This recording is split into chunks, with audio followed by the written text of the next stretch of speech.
Yo guys, here's a recap of today. I took no trades, so let's get into it. Alright.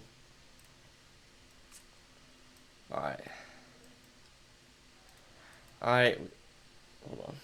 We have London high. We have London low, very tight and small London low.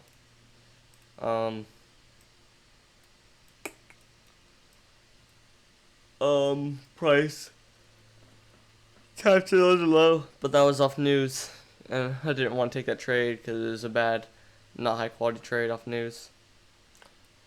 And then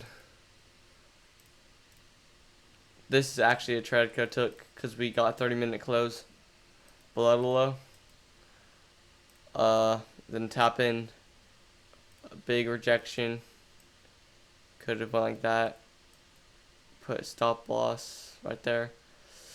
Targeted the 1-to-2 risk reward ratio, and bang, that would have got hit. What? I didn't because I was gone. I was able to. So yeah, follow my plan, and that's what matters. Peace.